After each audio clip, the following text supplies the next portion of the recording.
बड़ी खबर का रुख करेंगे। राज्य सरकार के खिलाफ हाईकोर्ट की शरण में जाएंगे यूपीएनएल। 6 साल बाद भी हाईकोर्ट के फैसले का सरकार ने नहीं किया अनुसरण। कर्मियों को 25 नवंबर की बैठक से भी नहीं खास उम्मीद। हाईकोर्ट के फैसले के खिलाफ सुप्रीम कोर्ट में पुनर्विचार याचिका दाखिल। कर्मियों को नियमित करने के फैसले के खिलाफ याचिका।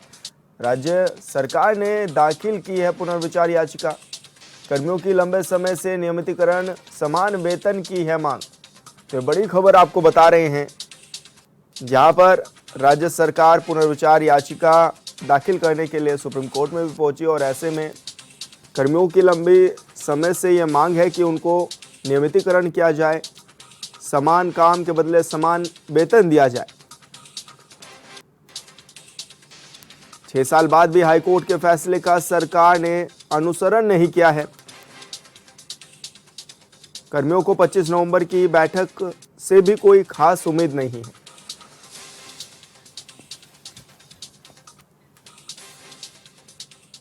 तो लगातार अब देखने में आ रहा है कि सरकार और कर्मचारी अब आमने सामने होते हुए भी नजर आ रहे हैं। संवाददाता अरुण सैनी हमारे साथ लाइव जुड़ गए हैं। अरुण से जानकारी ले लेते हैं।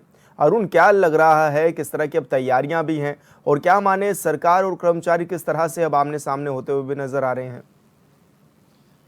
जी विशाल, कर्मचारी लंबे समय से अपनी मांगों को लेकर लगातार प्रयासरत हैं और लगातार प्रदर्शन कर रहे हैं, धरने भी कर रहे हैं और सरकार का दरवाजा खटखटाने का काम लगातार उपनल कर्मचारी कर रहे हैं। प्रदेश में लगभग 22,000 से अधिक उपनल कर्मचारी हैं जो लगातार अपने समान कार्य समान वेतन की मांग कर रहे हैं और इसी के साथ कुछ कर्मचारी ऐसे हैं, कई हज़ार कर्मचारी ऐसे भी हैं जो नियमितीकरण की मांग कर रहे हैं और ऐसे में उनका कहना है कि 10 साल उन्हें कार्य करते करते हो चुके हैं। तो ऐसे में अब उन्हें नियमितीकरण उनका किया जाना चाहिए, जिसको लेकर 2018 में हाईकोर्ट में भी उपनल कर्मचारी गए थे और उपनल कर्मचारियों ने के पक्ष में हाईकोर्ट ने फैसला भी सुनाया था और हाईकोर्ट ने कहा था कि जल्द से जल्द इनके लिए एक नियमावली बनाई जानी चाहिए और समान कार्य जब तक नियमावली तैयार नहीं होती तब तक उन्हें समान कार्य समान वेतन दिया जाना चाहिए और नियमितीकरण को लेकर भी एक नियमावली जो है राज्य सरकार की तरफ से उपनल कर्मचारियों के लिए तैयार की जानी चाहिए। उसके बाद राज्य सरकार ने सुप्रीम कोर्ट का दरवाज़ा खटखटाया और सुप्रीम कोर्ट में याचिका दायर की, लेकिन उसके बाद सुप्रीम कोर्ट ने जो है याचिका खारिज कर दी सरकार की और कहा कि जो हाई कोर्ट ने फैसला सुनाया उसी फैसले उस पर सुप्रीम कोर्ट कोई छेड़खानी नहीं कर सकता है और सुप्रीम कोर्ट उस पर अपना कोई फैसला नहीं सुनाना चाहता था। ऐसे में वो याचिका जो है वो खारिज जो है सुप्रीम कोर्ट ने कर दी थी। उसके बाद एक उम्मीद जगी थी उपनल कर्मचारियों को कि अब उनके जो है मांग पूरी हो जाएगी और राज्य सरकार उनकी मांगों को मानेगी, लेकिन अब राज्य सरकार ने एक बार फिर सुप्रीम कोर्ट में पुनः विचार याचिका जो है वो दायर की है। तो ऐसे में उसको लेकर भी अभी सुप्रीम कोर्ट का क्या रुख आता है और सुप्रीम कोर्ट उसमें क्या फैसला लेता है, ये अभी आने वाले समय में देखने वाली बात होगी। लेकिन अब जो है उपनल कर्मचारी एक बार फिर जो है हाईकोर्ट की शरण में गए हैं और उपनल कर्मचारी अब एक बार फिर जो है हाईकोर्ट का दरवाजा खटखटाने जा रहे हैं और ऐसे में उनका कहना है कि हाईकोर्ट के आदेशों की जो है वो अवहेलना राज्य सरकार के द्वारा की गई है और 6 साल बाद भी हाईकोर्ट ने जो आदेश दिया था उसका आदेश का जो है पालन राज्य सरकार के द्वारा नहीं किया गया और सुप्रीम कोर्ट ने भी जब उनके पक्ष में फैसला सुना दिया है, याचिका खारिज सरकार की कर दी, तो उसके बाद पुनः विचार याचिका जो है सरकार की तरफ से दायर की गई।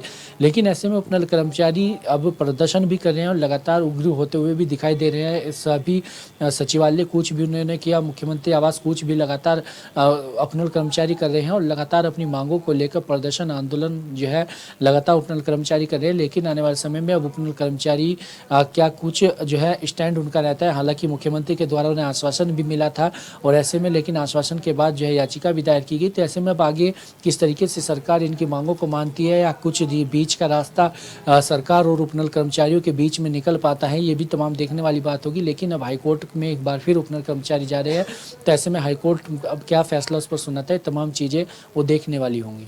लेकिन अरुण, काफ़ी समय पहले हाईकोर्ट ने फैसला भी दे दिया था, राज्य सरकार ने इसका अनुसरण भी नहीं किया। तो अब क्या माने, एक तरफ सरकार है जो कि सुप्रीम कोर्ट में जा रही है, एक तरफ कर्मचारी हैं जो कि हाई कोर्ट के शरण में जा रहे हैं, तो आखिर ये वाद विवाद बढ़ता हुआ भी नजर आ रहा है। तो क्या माने, क्या इसको लेकर भी कुछ बीच की वार्ता का कोई दौर चल सकता है? जी विशाल, देखिए उपनल कर्मचारी अपनी मांगों को लेकर आंदोलन लगातार कर रहे हैं, प्रदर्शन कर रहे हैं। ऐसे में उपनल कर्मचारियों को जब हाई कोर्ट ने उनके पक्ष में फैसला सुनाया तो एक उम्मीद और उपनल कर्मचारियों को जगी और उपनल कर्मचारी अब उस मांग को और भी तेज कर रहे हैं। ऐसे में सरकार इसके पीछे तर्क ये दे रही है कि अगर जो है जो 22,000 उपनल कर्मचारी हैं, उपनल कर्मचारी अन्य सभी संबंधित विभागों में और सभी विभिन्न विभागों में, तो ऐसे में अगर ये मांग मानी भी जाती है नियमितीकरण की और समान कार्य समान वेतन की, तो ऐसे में इसको लेकर राजस्व का बोझ बढ़ेगा और करीब 500 करोड़ से अधिक जो है महीने का राजस्व बोझ जो है इससे बढ़ सकता है। और ऐसे में इसको लेकर सरकार कह रही है कि अगर इस तरीके का फैसला लिया गया, अगर इस तरीके की मानी गई, तो ऐसे में हो सकता है कि आर्थिक नुकसान भी जो है प्रदेश को हो, राजस्व का नुकसान भी काफ़ी ज़्यादा होगा और ऐसे में राजस्व घाटा भी जो है प्रदेश को वो सहना पड़ सकता है। तो इसके पीछे तमाम तर्क दिए जा रहे हैं, लेकिन ऐसे में अब बीच का रास्ता क्या निकाला जाता है, क्या कुछ बीच का रास्ता निकल के आता है, इसके लिए भी इंतजार करना होगा। और सुप्रीम कोर्ट में सरकार है, हाई कोर्ट में उपनल कर्मचारी हैं। अब ये भी देखने वाली बात होगी कि दोनों ही कोर्ट की तरफ से क्या कुछ फैसला जो है वो सामने निकल कर आता है। बिल्कुल अरुण, बहुत शुक्रिया आपका तमाम जानकारी साझा करने के लिए।